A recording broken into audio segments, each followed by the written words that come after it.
Hello everyone, मैं नीलम तिवारी आप सभी का मैग्नेट ब्रेन्स में बहुत बहुत स्वागत करती हूँ। जैसा कि आज हम अपने एक नए पाठ को पढ़ने जा रहे हैं जिसका नाम है कह रक्षति कह रक्षितः, यानी कौन रक्षा करता है और कौन सुरक्षित होता है। इसको पाठ पढ़ेंगे हम द्वादश पाठ में।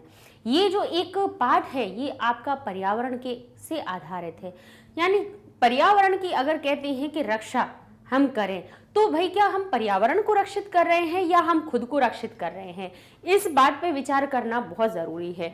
तो देखते हैं, हम पाठ का परिचय पढ़ेंगे कि प्रस्तुत पाठ स्वच्छता तथा पर्यावरण के सुधार को ध्यान में रखकर सरल संस्कृत में लिखा गया एक संवादात्मक पाठ है। हम अपने आसपास के वातावरण को किस प्रकार स्वच्छ रखें तथा यह भी ध्यान रखें कि नदियों को प्रदूषित ना करें, वृक्षों को ना काटें, अपितु अधिकाधिक वृक्षारोपण करें और धरा को भी सस्य श्यामला बनाएं। सस्य श्यामला यानी हरी भरी बनाएं, वृक्षों की कटाई ना करें, उसको सुंदर बनाएं, प्लास्टिक का प्रयोग कम करके पर्यावरण संरक्षण में योगदान करें। इन सभी बिंदुओं पर हम इस पाठ में चर्चा की गई है। पाठ का प्रारंभ कुछ मित्रों की बातचीत से होता है जो सायंकाल में दिन भर की गर्मी से व्याकुल होकर अपने घर से बाहर निकल आते हैं और उतने में लाइट भी चली जाती है और बच्चे बहुत गर्मी से तड़प रहे हैं और बाहर आ जाते हैं। इस पाठ में हम जो इसका टॉपिक का इस पाठ का जो नाम है वो लिखा है कह रक्षति, यानी कौन रक्षा करता है, कह रक्षिता और कौन रक्षित हो जाता है उससे, इसके बारे में हम पढ़ेंगे। जैसे कि अगर माने हम कहें कि वृक्षों को मत काटिए, प्रकृति ने हमें वृक्ष दिए जो हमें शुद्ध वायु देते हैं, ऑक्सीजन मिलती है जिनसे हमें कितनी ही चीज़ें हमें प्राप्त होती हैं, लेकिन सब चीज़ों का उपयोग करके हम उन्हें ही काट देते हैं। नष्ट करते करते हो क्या रहा है कि भाई हमारी जो पृथ्वी है उसका क्या बढ़ता जा रहा है, ग्लोबल वार्मिंग जो आप पढ़ रहे हैं, तापमान निरंतर बढ़ता जा रहा है, गर्मी बढ़ती जा रही है, धीरे धीरे तेज गर्मी की वजह से हमारा जल है वो कम होता जा रहा है, भूमिगत जल का भी हम इतना दोहन कर रहे हैं कि वो भी हमारा कैसा होता जा रहा है, खत्म होता जा रहा है। वर्षा का जल हम संरक्षित नहीं करते हैं कि बारिश जो होती है शुद्ध जल मिलता है, उसके संरक्षण का उपाय करें। भाई बड़े बड़े जो तालाब होते थे वो किस लिए वो बनाए जाते थे कि जब बारिश का पानी हो तो वहाँ एकत्रित हो जाए।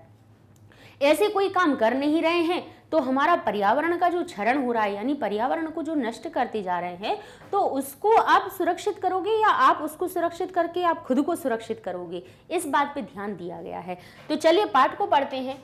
लिखा हुआ है ग्रीष्म, यानी ग्रीष्म यानी गर्मी के गर्मी में, क्योंकि औ की मात्रा है यहाँ पर कौन सा, हमारी सप्तमी विभक्ति लगी है। ग्रीष्म यानी ग्रीष्म ऋतु में या गर्मी की मौसम में सायकाल में यानी शाम के काल में विद्युत भावे, विद्युत यानी जो आपकी लाइट होती है विद्युत, उसके अभाव में और प्रचंडोष्मणा, प्रचंड गर्मी से, प्रचंड ऊष्मणा शब्द से मिलकर बना है। प्रचंड यानी भयानक, ऊष्मणा गर्मी के द्वारा, ऊष्मा जो शब्द है, ऊष्मा शब्द का बना हुआ है ऊष्मणा, यानी गर्मी के द्वारा पीड़ित हुए, वैभव गृहात निष्क्रमति, पीड़ित हुआ जो वैभव है, गृहात घर से निष्क्रमाति यानी बाहर निकलता है। वैभव एक लड़का है जो क्या हुआ है, गर्मी, कौन सी गर्मी है, बोले गर्मी के शाम के समय में, सायकाले गर्मी में शाम के समय, इतने में क्या होता है, गर्मी भी पड़ रही है, शाम होती जा रही है लेकिन लाइट चली गई, उससे पीड़ित हुआ जो वैभव है, घर से गृहात, घर से बाहर आ रहा है ना, तो इसलिए पंचमी विभक्ति लगी है। गृहात निष्क्रमाति बाहर निकलता है। और वैभव कहता है अरे परमिंदर, अपने दोस्त से कहता है अरे परमिंदर, अपि क्या अपि तुम भी विद्युत भावेन, विद्युत भावेन शब्द किससे मिलकर बना है हमारा, विद्युत अभावेन, अभाव के द्वारा। यहाँ पर आप कहेंगे दा कहाँ से आया है, तो यहाँ जशत्व संधि का नियम लगा है। त अपने आगे आने वाले स्वर या व्यंजन की वजह से दा में परिवर्तित हो गया और उस आधे दा में जब आ मिल गया तो ये क्या बन गया, विद्युत भावेन, यानी विद्युत के अभाव के द्वारा पीड़ितः बहिरागतः। क्या अपि क्या तुम भी विद्युत भावेन, विद्युत के अभाव के द्वारा पीड़ित होकर बहिरागतः बाहर आ गए हो। परमिंदर आम मित्र, हाँ बे दोस्त, एक तो प्रचंड ताप काल, प्रचंड यानी भीषण गर्मी का ये मौसम, अन्यतश्च और उस पर भी, अन्यतः च अन्यता और भी, यह विद्युत अभाव और उस ऊपर से ये लाइट का अभाव हो गया। लेकिन पश्यामी, लेकिन देखो तो कि वायु वेग और देखो तो वायु वेग यानी वायु का चलना तो सर्वथा अवरुद्ध, बिल्कुल रुका हुआ है। वायु का चलना यानी हवा भी नहीं चल रही है, हवा का चलना तो बिल्कुल रुका हुआ है। सत्यमेव उक्तम, सत्यम एव उक्तम, बिल्कुल सही कह रहे हो। सत्य ही कहा है, क्या कहा है? सत्यम एव उक्तम, सत्यम यानी सत्य, एव यानी ही, उक्तम यानी कहा गया है, सत्य ही कहा गया है कि प्राणीति यानी प्राणियों के लिए, अब कहते हैं प्राणीति, प्राण के लिए, ठीक है।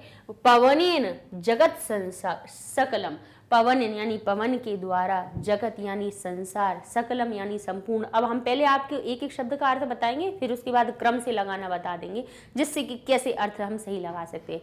प्राणी इति यानी प्राणी, ठीक है, या जीवित, प्राण इति यानी प्राण है, पवनेन पवन के द्वारा, जगत यानी संसार, सकलम यानी सारे, ठीक है। अब इसका अर्थ कैसे निकलेगा कि सकलम जगत पवनेन प्राणीति, यानी सारा जगत के प्राण कैसे हैं? पवन के द्वारा ही हैं, ठीक है। अब कहते हैं सृष्टि, और ये जो सृष्टि है, सृष्टि ही निखिला, सृष्टिर निखिला लिखा हुआ है, ये जो र है रत्व संधि से आया हुआ है, यानी सृष्टि ही निखिला, और जो पूरी जो हमारी कैसी सृष्टि है जो दिखाई दे रही है, चैतन्यम अपि, चैतन्य है, चैतन्यमयी है, यानी सब में चैतन्यता है, सब जीवित है। क्षणमपि ना, और क्षणमपि, क्षणम अपि, क्षणमपि शब्द किससे मिलकर बना है? क्षणम अपि, यानी क्षण भर भी ना जीव्यते, नहीं जीवित रह सकते हैं, अनेन बिना, इसके बिना। सर्वातिशाय मूल्यः पवन, यानी सर्व अतिशाय, अतिशायी यानी सबसे अतिशाय, सबसे अधिक मूल्य पवनः, सबसे अधिक मूल्य पवन का है। अब ये हमने पहले एक एक शब्द के अर्थ बताए, अब इसका हम अन्वय करते हैं। अन्वय का अर्थ होता है इनको हम सही क्रम से लगा देंगे कि किसके बाद कौन सा आना चाहिए, जिससे कि हमारा सही अर्थ बनेगा।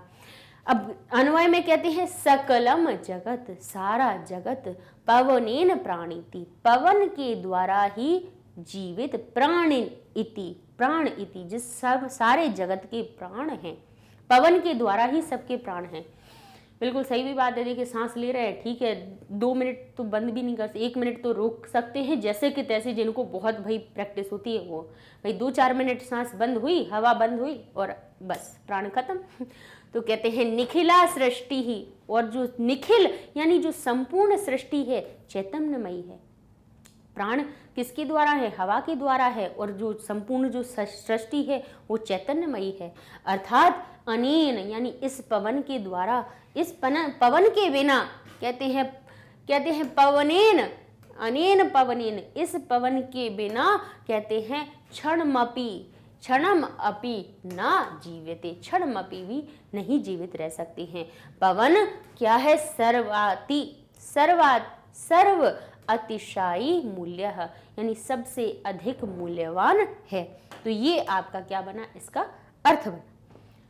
आगे देखते हैं। विनय कहता है, अरे मित्र, शरीरात ना केवलम स्वेद बिंदवः, यानी शरीर से ना केवल स्वेद बिंदु यानी पसीने की बूंदें नहीं, अपितु स्वेद बिंदवः, बिंदु शब्द, बिंदु जो लिखा हुआ है, बिंदु यानी एक बूंद, और बिंदवः जब जैसे हमारा साधु साधवः बन जाता है, ऐसे ही बहुवचन में बिंदु शब्द बन गया बिंदवः, यानी स्वेद यानी पसीने की बूंदें, अपितु ना केवलम पसीने की, शरीरात शरीर से पसीने की बूंदें नहीं, बल्कि, अपितु यानी बल्कि, स्वेद धारा पसीने की धार, एवं धारा ही कहते हैं प्रसरवंती, यानी धारा जैसी ही क्या कहती है? प्रसार हो रहा है, श्रव हो रही है, श्रवित यानी बह रही है। स्मृति पथम आयाति, अब मुझे याद आ रहा है, स्मृति पथम, मुझे रास्ते में याद आ रहा है,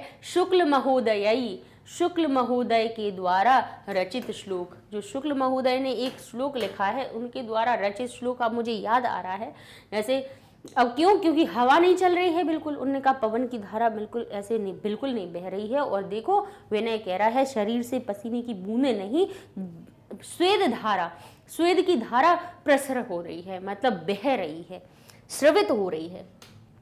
तो अब उन्होंने कहा मुझे तो वो शुक्ल महोदय ने जो श्लोक लिखा है वो याद आ रहा है कि तप्तः, तप्तर हमने क्यों नहीं पढ़ा, क्योंकि यहाँ पे ये विसर्ग के स्थान पे स आया है। तो कैसे बना हमारा तप, अब अगर इसको पढ़ते हैं तो बनता है तप्तर वाता घातैर्वितुम लोकान नभसी मेघा।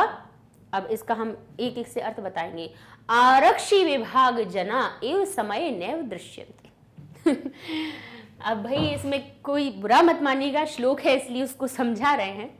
इसमें क्या लिखा है, तप्त यानी तपते हुए, ठीक है।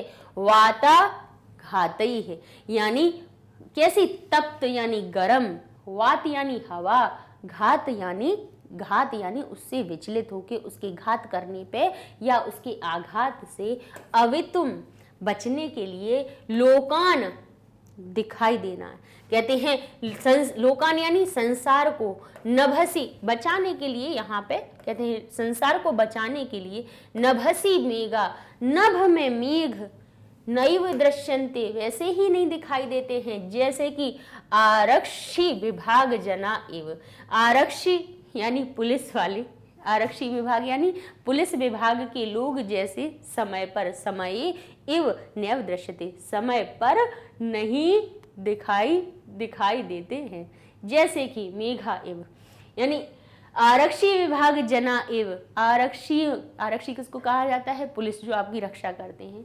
आरक्षी विभाग जना एव, आरक्षी विभाग के जो लोग की तरह है, समय नैव दृश्यन्ते समय पर नहीं दिखाई देते हैं। जैसे तप्त वायु, जब वायु प्रचंड वो चल रही हो, लू चल रही हो, उस समय पे ऐसे लगता है कि बादल आके सूर्य को ढक ले।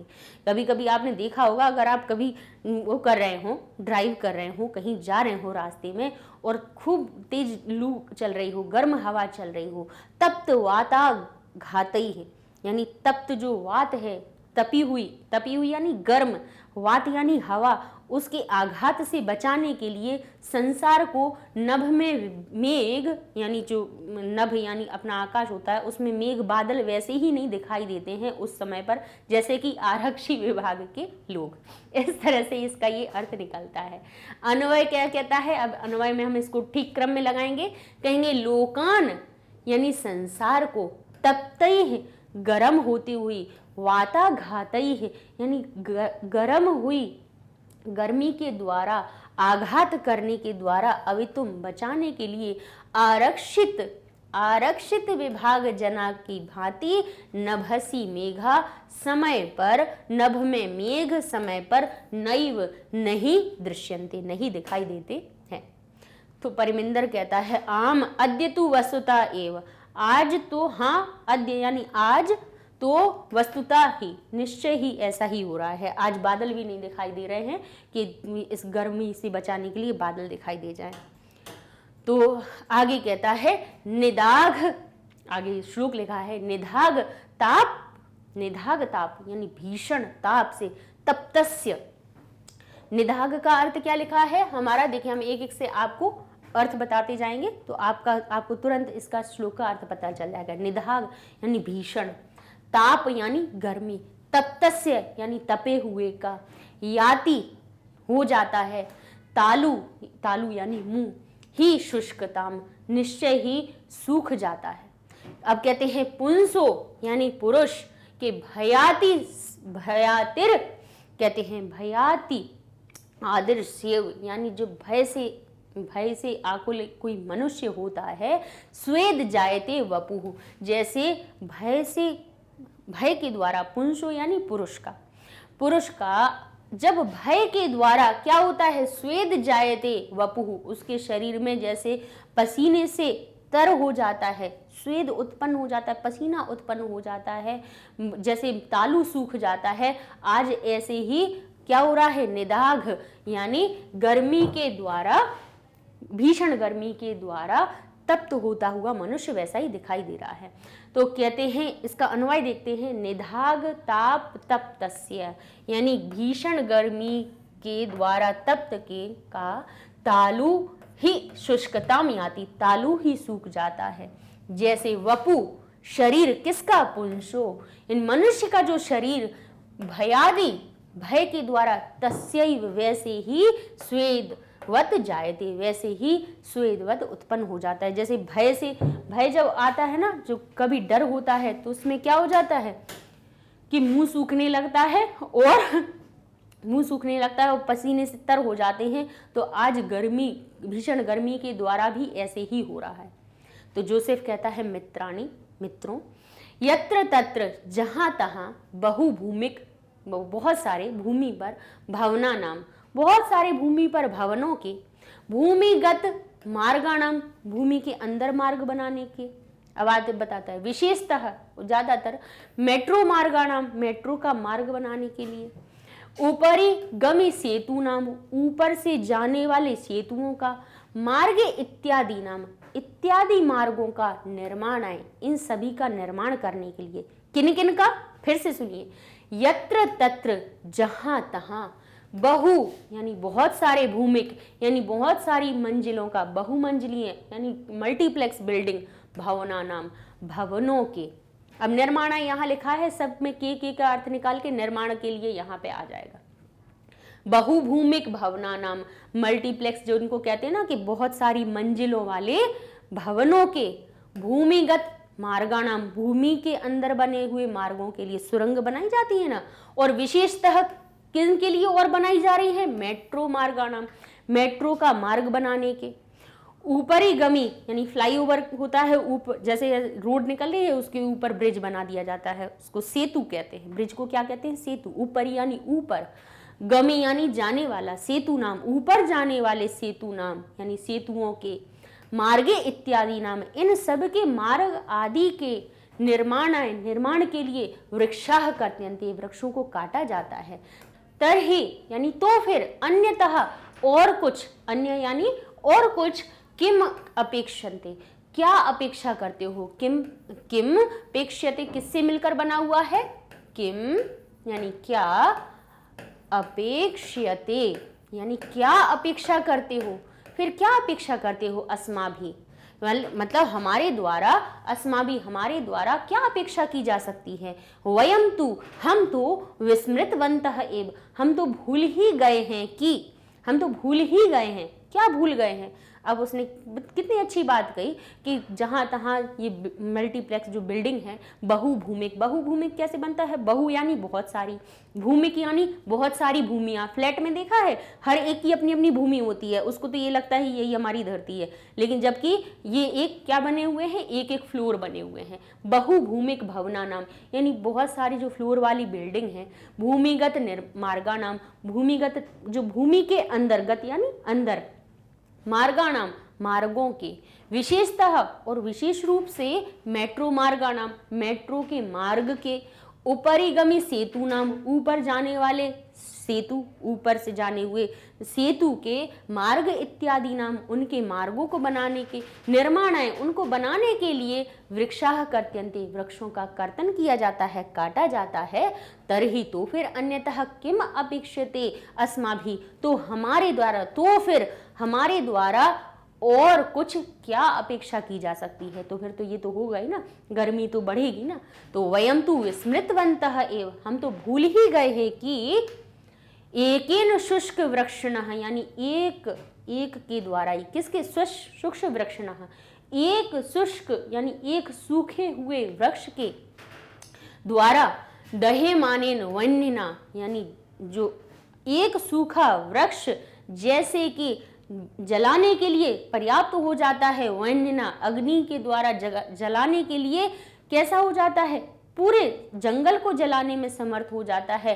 दह्यते तद वनम, अग्नि से, देखो सूखा हुआ पेड़ होता है, जब कभी बारिश या कोई भी जब तूफान आता है और जब बिजली गिरती है तो उस सबसे पहले उस सूखे पेड़ पर गिरती है, और जब अगर उसमें अग्नि लगती है तब एक ही पेड़ से, आपने देखा होगा कहते हैं ना कि जंगल में भाई अपने आप से, जंगल में कोई कुछ आग लगाने के लिए जाता है नहीं, कई जंगलों में अपने आप से ही आग लग जाती है। तो क्या होता है, या तो तेज हवा चलती है तो सूखी हुई लकड़ियाँ आपस में जब टकराती हैं तो उनसे वायु उत्पन्न हो जाती, उनसे अग्नि उत्पन्न हो जाती है, तब फिर आग लग जाती है। या फिर क्या होता है कि जो बारिश होती है जब उसमें बिजली कड़कती है तो जब उन पेड़ों पर गिरती है तो उनसे भी अग्नि लग जाती है। तो कहते हैं एकेन शुष्क वृक्षिणः, एक सूखे हुए वृक्ष के दह्यमानेन, जलाने के द्वारा, ठीक है।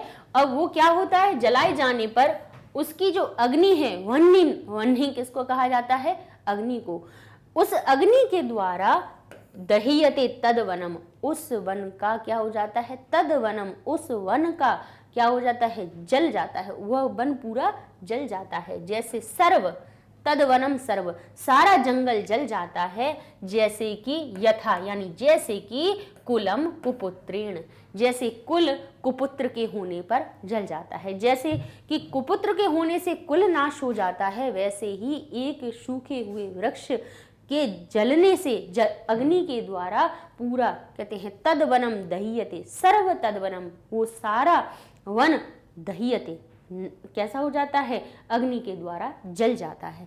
तो ये इसका बनता है अर्थ। अब इसका अन्वय देख लेते हैं, क्या लिखा है, यथा, जैसे कुपुत्रेण कुलम नाश्यति, जैसे कुपुत्र के द्वारा कुल, वैसे ही वनेना दह्य, कहते हैं वनेना दह्यमानेन एकेन शुष्क वृक्षेण, यानी वृक्षण नहीं होगा, वृक्षेण होगा यहाँ पर, यानी वृक्ष के द्वारा, तद सर्वम वनम दह्यते, वो सारा वन जला दिया जाता है, वनेना, अग्नि के द्वारा, दह्यमानेन, जलते हुए सूखे वृक्ष की अग्नि के द्वारा, तद सर्व वनम दह्यते, वो सारा जंगल नष्ट हो जाता है।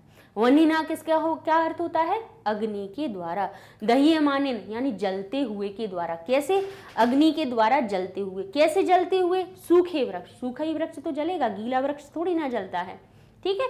जैसे एक सूखे वृक्ष जलते हुए सूखे वृक्ष, इधर से अर्थ निकालिए, एक जलते हुए सूखे वृक्ष के अग्नि के द्वारा, जैसे कि वैसे ही सर्व वनम दह्यते, सारा वन जल जाता है, जैसे कुपुत्रेण कुलम, जैसे कुपुत्र कुल का नाश कर देता है। यानी इसका अब हमारे पर्यावरण से कैसे अर्थ हुआ कि जैसे भाई काट हम नहीं रहे हैं, लेकिन बिल्डिंग को बनाने वाले लोग काट रहे हैं, भाई कॉलोनी डेवलप हो रही हैं, तो पहले तो खेत बनाने के लिए जंगलों को काटा गया, जंगलों की कटाई कर करके उस भूमि को समतल करके पहले खेत बना दिए गए, अब उन खेतों को भी, उनमें भी प्लॉटिंग करके उन्हें भी क्या बनाते जा रहे हैं, वहाँ पे बिल्डिंग की बिल्डिंग खड़ी करते जा रहे हैं, लेकिन वृक्षों को काट रहे हैं। अब लेकिन क्या हो रहा है, जैसे एक सूखा पेड़, जलता हुआ एक सूखा पेड़ अपनी अग्नि के द्वारा पूरे जंगल को नष्ट कर देता है, तो ऐसे ही अगर कोई भी व्यक्ति, इसलिए हम सभी को प्रयास करना पड़ेगा। तो कहते हैं तो उसी प्रकार से कोई एक व्यक्ति अगर काटता है वृक्ष, तो उसका प्रभाव हम सब पर पड़ेगा। एक कुपुत्र पूरे कुल को नाश कर देता है, एक सूखा पेड़ पूरे जंगल को जला देता है, तो कोई एक व्यक्ति भी अगर वृक्षों की कटाई करता है तो वो सारे पर्यावरण को खतरा पैदा कर रहा है। इसलिए किसी एक की बात नहीं है, हम सभी को ये प्रयास करना है कि पेड़ों की कटाई ना करें, अपने पर्यावरण को सुरक्षित रखें, जिससे कि हम खुद सुरक्षित हों। ये पाठ अभी तक हमने इतना पढ़ लिया। अच्छा, अब आगे के वीडियो में हम इस पूरे पाठ को पढ़ेंगे, ठीक है, क्योंकि काफ़ी बड़ा पाठ है, आधे आधे से समझाएंगे, अच्छे से समझ में भी आ जाएगा। उसके पहले हम आपको वेबसाइट के बारे में बता देते हैं कि आपको हमारे चैनल के वीडियोस हमारी मैग्नेट ब्रेन्स वेबसाइट पे आसानी से मिल सकते हैं। आपको करना क्या है, आप गूगल टैब पे जाइए, लिखिए magnetbrains.com, इंटर करेंगे, आपका पेज हो जाता है ओपन। इसको आप देखेंगे थोड़ा सा स्क्रॉल करके तो आपको क्लासेस दिखने लगेंगी। यहाँ पे थोड़ा सा ऊपर करेंगे तो क्लासेस दिखेंगी। मान लीजिए आपने उसमें क्लास 8 को सिलेक्ट किया, तो उस क्लास 8 का पेज हो जाता है ओपन। अब इसमें भी मान लीजिए आपने संस्कृत पे जाना चाहते हैं तो संस्कृत को क्लिक कीजिए, आपका संस्कृत का पेज हो जाएगा ओपन। यहाँ पर आपको चैप्टर 1 से लेके जितने चैप्टर्स आपके बनते जा रहे हैं सबकी लिस्ट यहाँ मिल जाएगी। और चैप्टर वाइज वीडियोस भी हैं, मतलब एक चैप्टर के 3 लेक्चर्स हैं, पहले चैप्टर को खोलिए 3 लेक्चर्स आपके सामने आ जाएंगे। उनमें भी मान लीजिए आपने पहले को सिलेक्ट किया तो आपके सामने पहला वीडियो ओपन हो जाएगा। अब इसको देखिए, यहाँ से चाहे तो भाई इधर ही से नेक्स्ट पे भी जा सकते हैं कि इसका दूसरा वीडियो कौन सा है, तीसरा कौन सा है, नहीं तो क्रॉस करेंगे तो फिर से अपनी मेल लिस्ट पे आ जाएंगे और दूसरे लेसन पे आसानी से पहुंच जाएंगे। ऐसे ही चैप्टर वाइज जब तैयारी करनी हो तो एक एक चैप्टर को खोलिए, सारे चैप्टर कंप्लीट करके अपने आगे बढ़ जाइए। तो यहाँ पे आसानी से इसीलिए क्योंकि लंबी लंबी प्लेलिस्ट को स्क्रॉल नहीं करना पड़ेगा, ढूंढना नहीं पड़ेगा, सब जगह एक जगह मिल जाएंगे सारे वीडियोस। तो पढ़ते रहिए मैग्नेट ब्रेन्स के साथ में, और हमारे चैनल को भी लाइक कीजिए, शेयर कीजिए, सब्सक्राइब कीजिए। मिलते हैं नेक्स्ट वीडियो में, पार्ट को पूरा करेंगे, तब तक के लिए धन्यवाद।